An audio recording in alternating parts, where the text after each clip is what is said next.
Hi everyone and welcome to the channel. If you're new, my name is Rebecca. I'm a second year mature medical student studying at the University of Bristol, and if you're returning, then welcome back. In today's video, I really wanted to talk about the reasons why I started medical school at the age of 37 and not at 18. Now, I have done a previous video, one of my first videos actually, about how I got into medical school despite all of the odds. And if you're a returning subscriber, then you will know that I grew up in care. My mum was an alcoholic, and my father had an accident when I was very young, and that accident left him paralysed, and he's been in a wheelchair ever since. Many people ask me the question why I started medical school later on in life, and I've had the opportunity over the last year especially to really reflect on a lot of my experiences that I had growing up as a child, and also just experiences and relationships that I had later on in life. And I really believe now that I'm in a good place mentally, and I'm ready to talk about the main reasons why I just didn't feel ready to not only go to medical school but even go to university in general before the age of 37.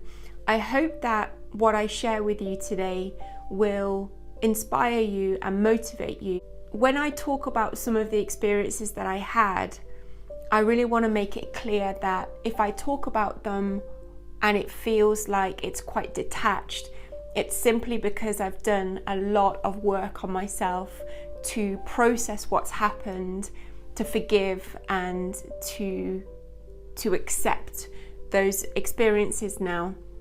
And it's taken a very long time, so it's not that I don't feel anything towards those past events. It's just because I'm in a place now of peace with them, and I look towards the future now rather than looking towards the past, if that makes sense.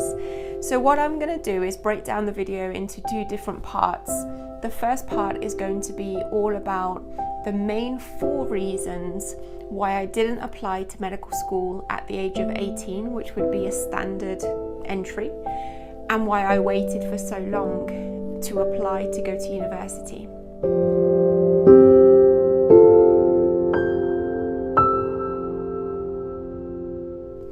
Just one more disclaimer before I get into it, and I just want to make sure that this content will not be triggering to anybody that may be potentially going through or has gone through childhood, trauma or neglect. I really want to let you know that I will be touching upon these subjects in this video, and if it's something that you're maybe not ready to hear or maybe not ready to just listen to, then I will put the timestamps in the description box below so that you can maybe skip this part and then move on to reason number 2. But the first reason essentially is I simply didn't believe that I could go to university, let alone go to medical school. So again, just to give you a bit of background so that you know where I'm coming from with this. We moved to France when I was very young. I was 9 years old, and our family was absolutely fine until we went to France. I used to love school. I used to play the cello, the violin. I was a really happy child, very, very close to my dad. My dad was my best mate, and we used to do everything together, and he was the one that really instilled in me a lot of confidence and self-belief and made me see the world in a way that I could achieve anything. Anything was possible. So we moved to France, and sadly he had an accident when I was 12, which left him in a coma and then paralysed. Subsequently, my mother's drinking accelerated, and I was taken away at the age of 14 by social services in France into a children's home, and I was moved around many times, like 10, 12 times during those 4 years. Before going into care,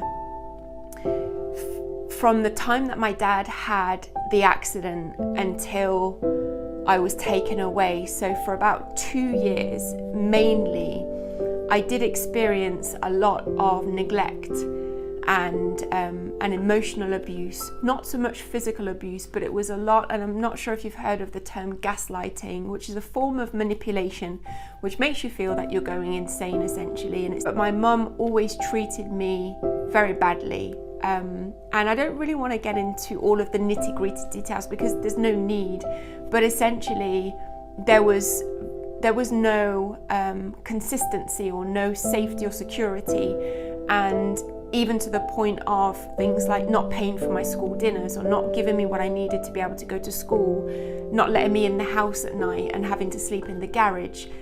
And the other thing that really had an impact on the way that I saw the world was the consistent repetition of my mum's words to me. And she always used to say to me that I was stupid and that I was cold and evil, and I started to believe it. And that is really damaging because for many years afterwards, regardless of what I wanted to achieve, there was always an underlying feeling of, you can't do that because you are stupid, or you can't do that because you are this, that and the other.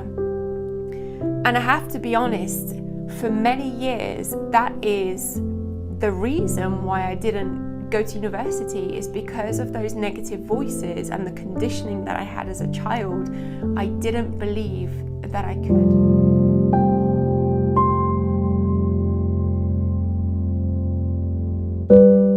Reason is I was worried about what people were going to say. Now, before medical school, I did have a lot of different jobs. I was cabin crew, I was a mortgage advisor, I was a personal trainer.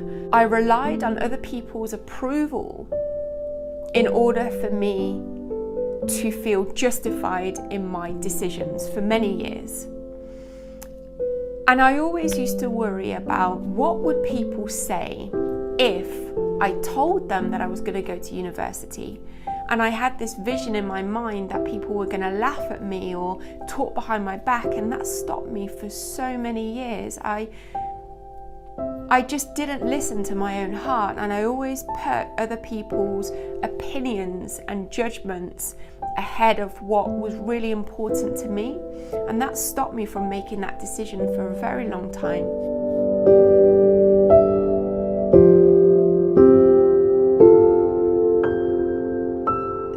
Reason, and I feel like this will be very common as well within, the mature student community, is if you've had a full-time job for your entire life, and in addition to that, if you've had experiences as a child where there's been lack or where there have been struggles around money, the one thing that is really important to you in life is creating security and stability.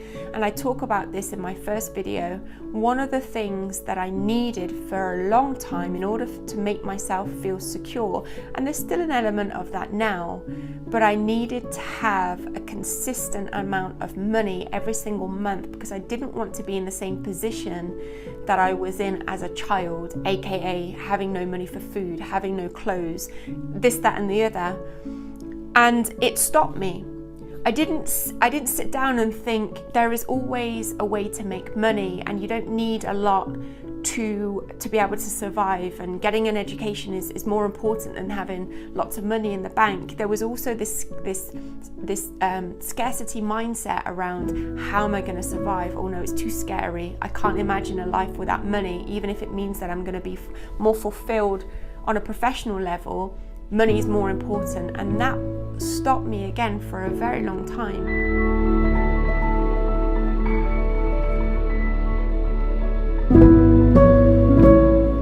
The fourth reason, and this connects back to the first reason, is all about fear and negative thoughts.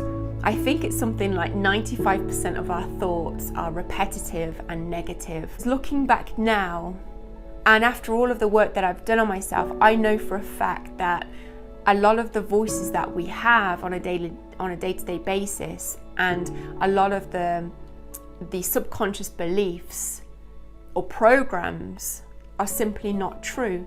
So you could be sat there and out of the blue, I could have thought, for example, I will never go to university because I grew up in care. And I believed that. Limited beliefs that weren't even true, but that I didn't challenge. For example, only rich kids go to university, or only geniuses become doctors, or if people knew that I grew up in care, then they would throw me out of medical school. If people knew that I was abused, then they wouldn't want me to be their doctor. And for years and years and years, I just used to have these thoughts about myself that were negative. I just stayed in my comfort zone for a very long time.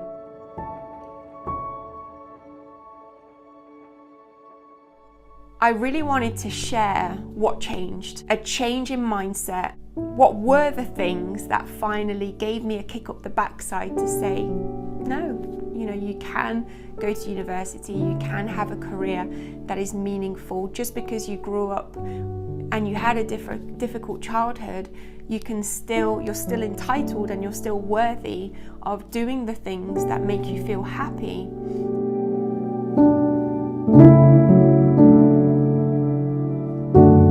So when I was living in Dubai, this was 2015, I did have security, so I had a flat over there, I had a personal training business, but I also had 3 ruptured discs and I had to come back to the UK to get surgery. So I came back and I ran out of money basically, so I made the decision to come back to live in the UK. I didn't have a job, I didn't have anywhere to live, I had a couple of £100 in my pocket, and I had my cat Clara, who I brought back from Dubai with me, and my friend Gareth was so kind and let me stay in his house for free because he knew that I didn't have anywhere to live, and I'd known Gareth for about 15 years. It was the first time that I didn't really have any responsibility as such, and I thought it's now or never. And I was 35, December 2016, and I thought, because I knew I wanted to get an education, I just didn't think I was worthy of it, and I really wanted to go to school. It's like I'm 5. I really wanted to go to university, and I just thought it's now or never. So I think that really helped, and I do understand that as a medical or as a mature student, when you have kids and a partner and a job already, it is really difficult to make that decision to say, I'm gonna just leave it all behind and give everything up for the sake of going to university. So I do get that. So for me, I was in a position where I just didn't have anything to lose anymore, and I thought, rather than rebuilding a life that isn't meaningful, what do I really want to create? And that was my starting point.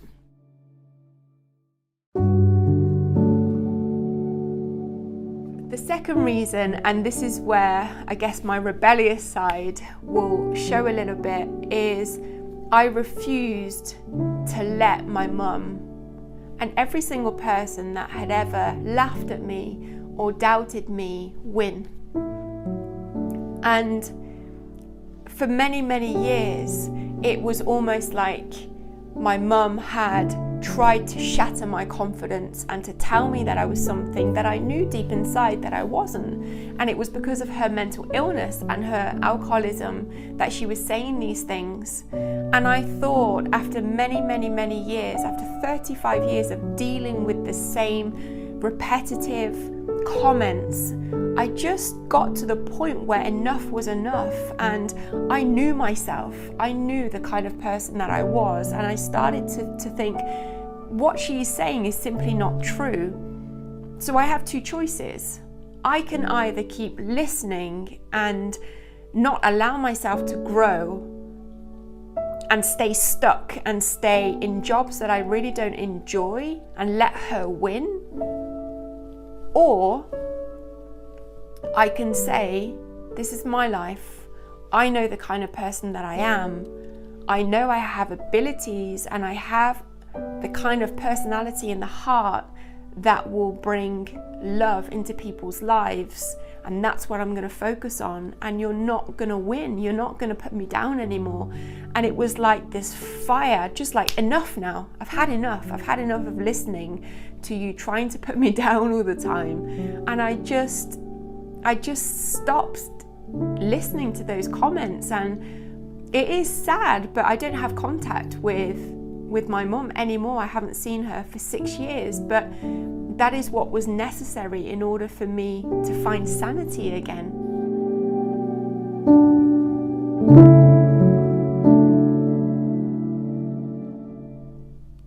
One of the things that I always knew, ever since I was a little kid, where I wanted to be a nurse and an air hostess and an astronaut probably, is I wanted to make an impact on people.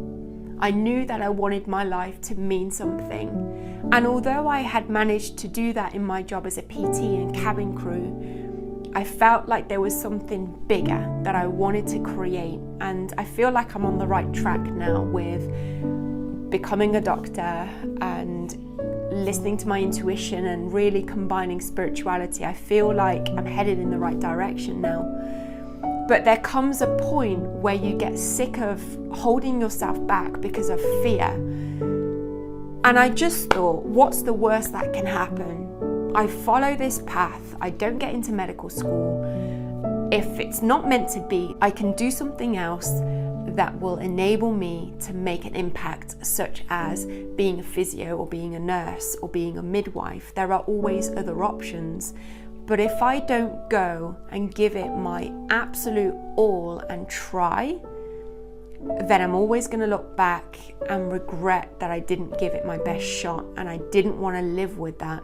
Just got to a point where I was sick and tired of letting fear stop me from making a difference.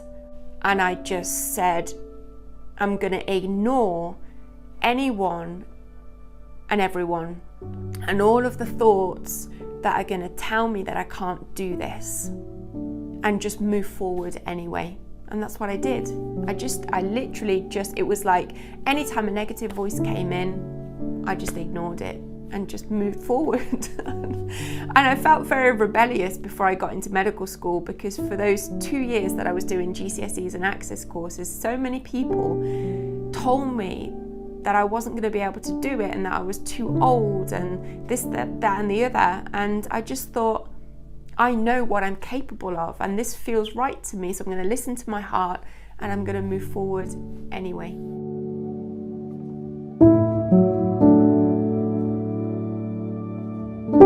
With security and money, it is important, and I know that for many mature students, having somewhere quiet and clean and peaceful to live is going to be important. But I knew that I was resourceful. I knew that even if it meant going to university for 5 years, I would have summers off and I would have weekends and I could still work. I had other qualifications. I could teach classes. And I started to look at things on a more logical level, which doesn't happen very often because I am quite creative and emotional. But I just remember thinking to myself, there is always a way.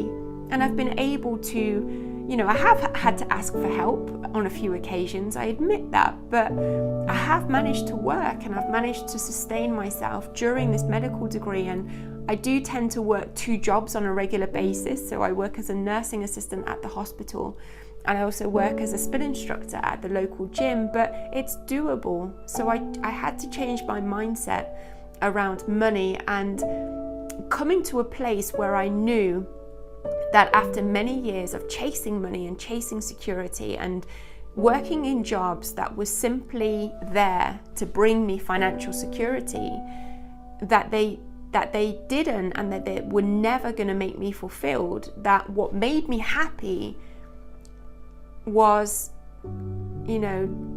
just talking to people, just caring for people when they were sick and vulnerable, on some days that it doesn't make sense to me still, because my mind is saying, but surely having lots of money in the bank should make you more happy than just making a cup of tea for someone. But it doesn't. It really doesn't. And I'm not saying that money isn't important. It gives us security and it gives us options. I recognise that. But honestly, you could give me a Porsche and a really expensive house and loads of money and put me in a job like in a bank and I'd be miserable. Or put me in a little country house with a crappy car and Clara, my cat, maybe a few kids, and give me a tea and coffee trolley and I'd be happier. I really would, because I'm using my heart, I'm connecting to who I really am. And I think that's what we need to get into is knowing that yes, money is important so that we can eat and live and our basic needs are met, but also recognizing that it's never going to bring us long-term happiness.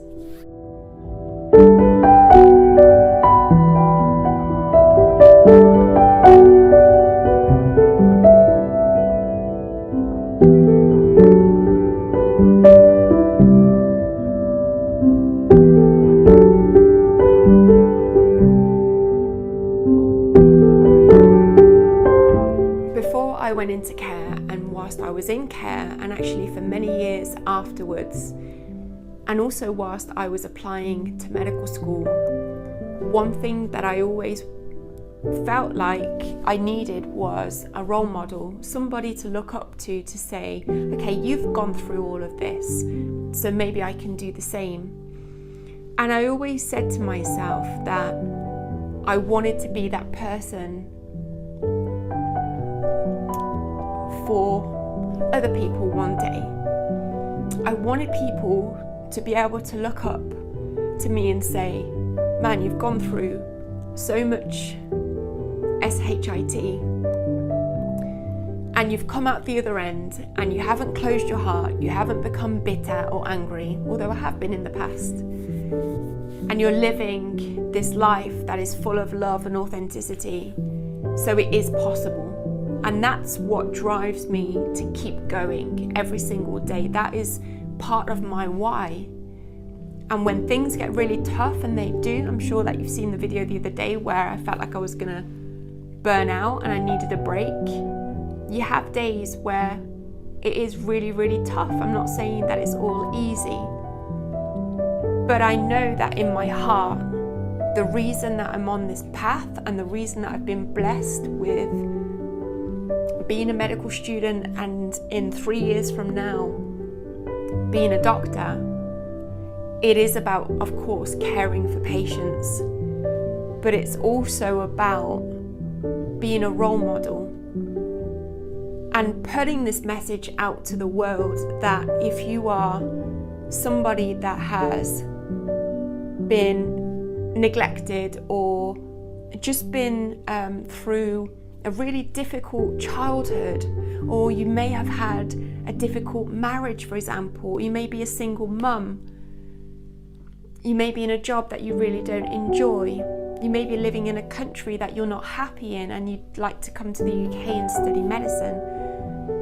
It may not even be related to medicine, but if you've had a tough time, or if you're going through a tough time and you feel like you just need somebody to give you some motivation and some inspiration, then I hope that by seeing my journey and by watching some of these videos, that you will see that it is absolutely possible.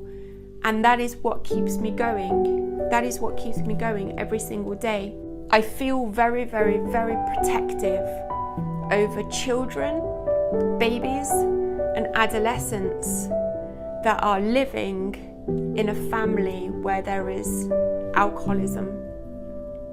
And that again is one of my major reasons for being a doctor, or for wanting to be a doctor, is I feel very, very, very motherly and very protective. And I knew that when I was going through all of the stuff that I went through as a kid, that many doctors helped me, and nurses as well, and social workers, and without them I wouldn't have had the opportunity to be removed and to be somewhere safe for those 4 years. I do recognise that it's such a big step to go from having a life where you may have a full-time job, you may be dealing with managing a family, bills, this, that and the other. You may also be going through a lot of processing where you've dealt with a lot in the past. You may have people around you that say to you, what you're trying to create and what you're trying to do is just not possible. And I say this with love and respect for those people, but listen to your own heart. Really listen to your own heart, and always follow that. Take your logical mind with you, for sure. But just know that whatever you want to create is not only necessary for your own happiness, but it is so needed in the world. There is such a need for people to spread love and authenticity and kindness. And if you have that in your heart and you want to spread that in and you want to become a doctor, then only you can stop yourself in that process. Nobody has that power and control over you. Only your thoughts, your fears can stop you. If you need any help, any support, any motivation, and it doesn't really have to be about going into medical school, it could be anything. It could just be changing jobs or leaving a relationship that isn't serving you, or being more authentic or being more kind to yourself. It could be anything. I would love to hear from you, and please comment in on the video if this has been helpful. I just really want to say thank you for your subscriptions, your likes, your comments and donations. I was so surprised. I put the link in the comment section when I first started the YouTube channel because of my pick a card readings, and I wasn't expecting to receive anything, and I have, with some beautiful messages. And the donations will go towards buying a camera to make this channel a lot better. I do film on my phone, so every single donation that has come through is going in a pot and will help me to buy a camera, and I can't thank you enough. I really, from the bottom of my heart, I'm blown away. I'm blown away by it, and I wasn't really expecting to receive anything, to be honest. So I think I will end the video there. Thank you very much for watching, and I will see you in my next video.